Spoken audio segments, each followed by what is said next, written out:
Yang di belakang, silahkan. Matur nuwun. Gus Baha, teng Al-Qur'an niku wonten lantana lul birro hatta Sebentar, alun-alun dulu, perkenalkan dulu. Oh ya, maaf. Oke, perkenalkan, nama saya Imam, tapi bapak saya Zainuri, jadi saya lebih suka dipanggil Ibnu Zainuri. Baik, Gus Baha, di Al-Qur'an itu ada lantana lul birro hatta tunfiqu mimma tuhibbun. Engkau tidak akan menemukan kebenaran hingga engkau menginfakkan apa yang engkau sukai. Nah, dalam rangka menjalin islah antara Gus Baha dengan saya, apa boleh bila peci kita tukeran? Matur nuwun. Oke, langsung dijawab sama Gus Baha. Ini korban tamak ini. Artinya gini, Anda mengabaikan keadilan. Kalau tak kasihkan ke kamu, yang lain geremeng semua. Tapi bukan karena kikir, karena tadi korbannya lebih banyak. Loh iya. Jadi supaya tadi ngaji tafsir lagi, mimma itu sebagian. Jadi ini ya harus jaga, saya kikir ya enggak, tapi saya ada adil ya jangan. Ini orang yang dekat saya aja enggak akan saya kasih peci saya ini, nanti yang lainnya bisa geremeng. Ya udah cukup itu. Dan sampean juga nggak nanya dulu apa peci itu termasuk yang sangat beliau cintai. Jadi kalau enggak kan ya enggak ada risiko apa-apa. Baik, penanya berikutnya, Bapak yang sudah di tengah. Assalamualaikum warahmatullahi wabarakatuh. Perkenalkan, nama saya Muhammad Amalia Sumbada dari Ekonomi Vokasi. Seperti masnya tadi, karena bapak saya Suprapto, saya lebih suka dipanggil Mik Suprapto. Ini saya tulis di depan. Yang pertama, sebelumnya saya kepada Prof. Quraisy Shihab, saya mohon maaf dulu, mumpung kesempatan bisa meminta maaf, karena zaman dulu saya masih kuliah, masih suka ngaji yang rodo-rodo ekstrim itu, ketika melihat Pak Quraisy Shihab di TV itu saya sok ngerasani kok gini tolin nafsir kayak gitu. Jadi mohon maaf lahir batin ya Pak Quraisy. Mumpung ada kesempatan. Baik, saya ingin menyampaikan terkait ukhuwah. Tadi mungkin nyambung dengan sesi pertama tadi, terkait ini ada dua kubu sama-sama pengen berdiskusi, sama-sama kenceng gitu ya. Nah, ini yang harus mendamaikan siapa gitu. Kalau sama-sama legowo enak tadi ya. Oh ya sudah, tidak perlu diskusi sama orang yang kepala batu gitu ya. Terus kalau misalnya di levelnya UGM ini, kebetulan alhamdulillah Bu Rektor, Bu Ova hadir di sini. Jadi misalnya ada polemik di UGM, yang tendik bilang oh dosen tuh begini, yang dosen bilang tendik tuh begini, yang mahasiswa nyalah ke dosennya, dosen tuh begini, yang dosennya nyalah ke. Nah, ini kan ada pimpinan di atas untuk bisa mendamaikan, karena hadir di sini. Nah, yang jadi pertanyaan saya, menjadi kekhawatiran itu ketika di ranah dakwah, apakah umat ini memang ini ujiannya umat untuk melihat para alim ulama ini saling serang.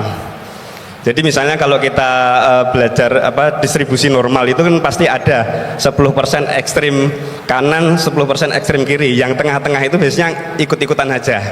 Konteks misalnya di masjid, ada ulama yang ekstrim kanan itu selalu sholat itu harus jamaah, harus di masjid, harus tepat waktu dan sebagainya. Yang tidak itu salah, dan merasa punya kewajiban untuk membenarkan.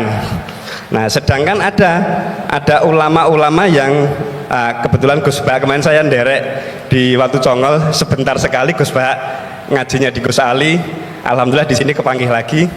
Itu Gus Ali itu tipe-tipe ulama yang ngopen-ngopeni jamaah. Ya sing penting sholat. Ora iso saiki ya kodok kan gitu. Ya engko dirapel. Nah, siapa yang berkepentingan untuk atau punya kewenangan untuk memahamkan dua kubu ulama ini, untuk memahamkan bahwa jenengan ini porsinya sini, jenengan ini porsinya sini, nggak usah saling serang. Nah, kita ini kan jamaah hanya nonton, bingung. Kesannya itu kita ikut di sini disalahkan sana, kita ikut yang sana disalahkan yang sini. Nah, Ini kira-kira harus tugasnya siapa untuk memahamkan para alim ulama ini bahwa beliau-beliau ini punya porsinya masing-masing, tidak perlu mengikuti ranahnya yang berbeda. Mungkin itu saja. Matur nuwun. Assalamualaikum warahmatullahi wabarakatuh. Waalaikumsalam. Kalau pakai logikanya Gus Baha, bingung itu perlu disyukuri, karena itu artinya masih mikir, masih punya kepala, dan kepalanya masih berfungsi.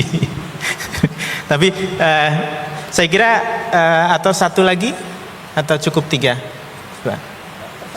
Oke, saya kira bisa satu lagi, karena tadi pertanyaan yang pertama mirip dengan yang sebelumnya, yang mahasiswa putra yang di belakang, yang sebelah kiri. Ya, sebelah kiri. Ya, Anda. Ya. Iya. Assalamualaikum warahmatullahi wabarakatuh. Selamat siang. Perkenalkan, saya Krisman Heriamsal, mahasiswa hubungan internasional. Terus terang saya mahasiswa non muslim, dan saya mendapat banyak sekali insight dari beberapa penafsiran dari ayat Al-Quran tadi. Salah satu fenomena yang kita hadapi saat ini, sangat sulit untuk menghadirkan dialog-dialog yang menghadirkan orang-orang yang dari latar belakang agama yang berbeda, dan seolah-olah hanya jika kita memiliki latar belakang keagamaan yang sama, baru kemudian kita bisa memiliki kesempatan untuk berdialog. Nah, kira-kira mengapa sangat sulit bagi kita di negara kita ini untuk menghadirkan orang-orang dari latar belakang agama yang berbeda untuk hadir dalam suatu forum dialog yang sama. Kemudian bagaimana kita bisa menyikapi fenomena tersebut? Terima kasih. Baik, terima kasih sekali, tepuk tangan. Ini pertanyaan yang sangat penting dan menarik. Kenapa sekarang antara yang muslim dan non muslim jadi sulit berdialog? Saya tambah satu yang terakhir, yang di tengah pakai jilbab krem. Silakan.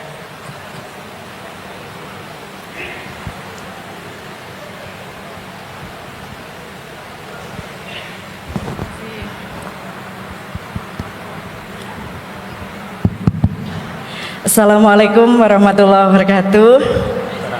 Saya sudah mengangkat tangan 3 kali tadi, Bapak Mujid. Perkenalkan, saya Faiz, gitu. Gus Baha, saya dari Pamutan, Rembang. Ibu saya keponakannya Mbah Yusuf, Mbah Muhaidah.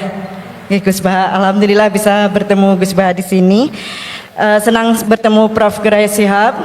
Pertanyaan saya, apabila ada pemimpin muslim yang mohon maaf secara kinerja dia kurang baik, kemudian pemimpin non muslim secara kinerja sangat baik, ini sebagai kami orang Islam memilih yang muslim atau yang non muslim untuk menjadi kepala daerah misalnya, atau bagaimana jika pemimpinnya perempuan? Meskipun saat ini sudah ada Prof. Ova di sini, juga Bu Mega, begitu.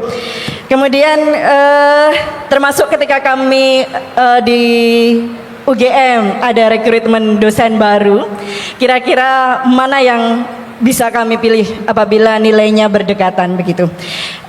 Itu pertanyaan dari saya.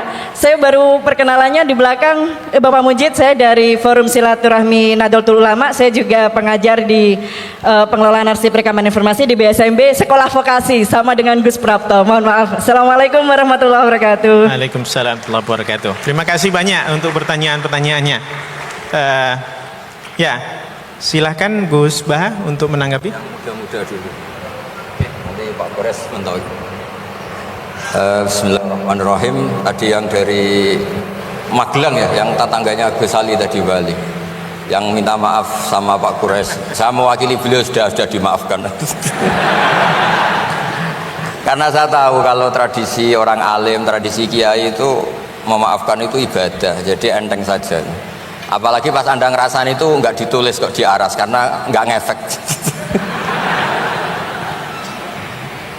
Nah, terus saya ngapresiasi pertanyaan dari mahasiswa non muslim tadi. Sebetulnya ketika negara ini berdiri itu ya dialek semua antar umat beragama, sehingga diputuskan yang penting itu berketuhanan.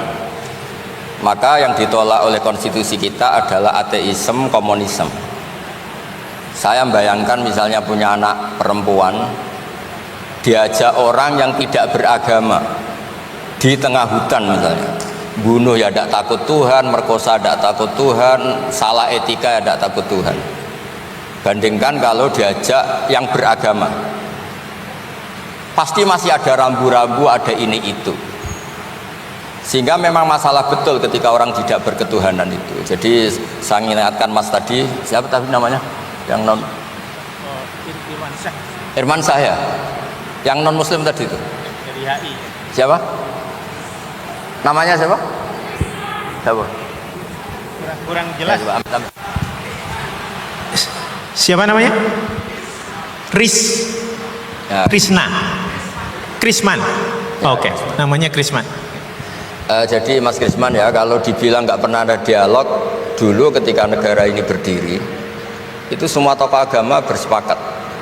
Termasuk saat itu ya ada Perindo, selain ada NU ada Perindo. Itu yang ditentang itu adalah ateisme. Karena kalau orang tidak bertuhan itu ngerinya itu ya tadi misalnya kita punya anak perempuan atau punya keluarga, diajak orang yang tidak beragama. Misalnya berzina ya tidak takut dosa, merkosa ya gak takut, bunuh ya gak takut karena gak punya Tuhan. Mungkin takutnya sama polisi ya kalau ketahuan, kalau enggak. Tapi kalau orang bertuhan ini sistem kesalehannya, sistem kebaikannya ini berlipat-lipat. Takut hukuman Tuhan, takut sosial, takut ini itulah, sehingga kita bersepakat berketuhanan. Lalu kedua, ada beberapa kejadian nyata di beberapa negara yang fahamnya itu tidak bertuhan, itu bekas kondom atau bekas apa dipakai lagi, didaur ulang. Bahkan tinja yang bisa dikelola jadi bahan makanan. Kalau yang beragama tidak, termasuk mungkin di ilmu medis ini tidak wilayah saya, tapi saya cerita mungkin masalah-masalah kayak ya apa hal-hal yang menurut kita dilarang, menurut agama mereka enteng saja. Misalnya bikin cadangan-cadangan organ tubuh dan sebagainya. Kalau beragama itu masih enak, aturannya jelas. Kalau nggak beragama itu repot. Sehingga saya cerita sedikit lagi-lagi karena kadung dipuji ahli Quran Pak Kures sama saya. Saya cerita. Dulu ketika Rasulullah itu sugeng masih hidup, itu ada kekuatan politik. Satu Romawi bertuhan, yang satu Persia tidak bertuhan, tidak berkitab suci. Ketika Romawi kalah, itu Rasulullah itu susahnya bukan main, karena yang masih mentautkan diri dengan Tuhan kalah sama yang sudah tidak bertuhan.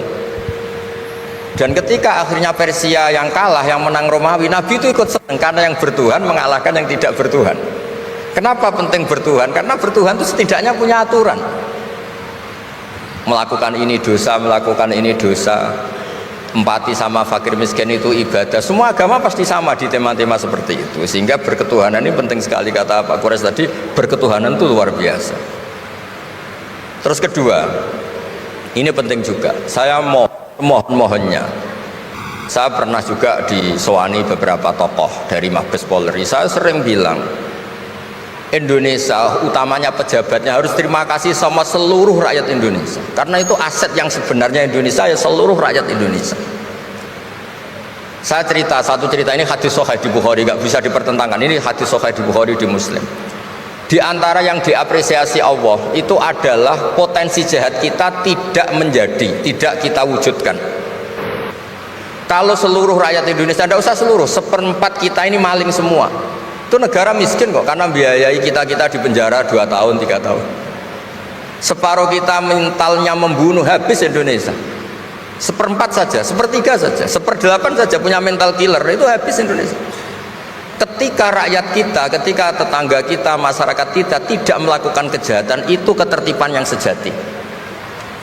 Maka semua bentuk ketidakkriminalan yang dilakukan oleh rakyat Indonesia itu awal dari aset bangsa ini. Coba kalau semua orang mencuri, habis negara untuk biayai di penjara. Semua orang kriminal, berkahnya mereka tidak melakukan, Indonesia baik-baik saja. Sebab itu ketika ada sekian kebaikan, Nabi terakhir ngendikan apa? Takufu syarroka anin nas fa innaha shadaqatun minka ala nafsik. Potensi jahat kamu jangan kamu lakukan, itu sudah menolong peradaban. Para gadis tetap gadis karena nggak diperkosa. Orang yang punya kambing satu tetap punya kambing satu karena nggak dicuri. Orang yang berkarir tidak terhenti karena karakternya agak dibunuh, tidak dihujat, tidak dihentikan, tidak disetop oleh cibiran, oleh bulian.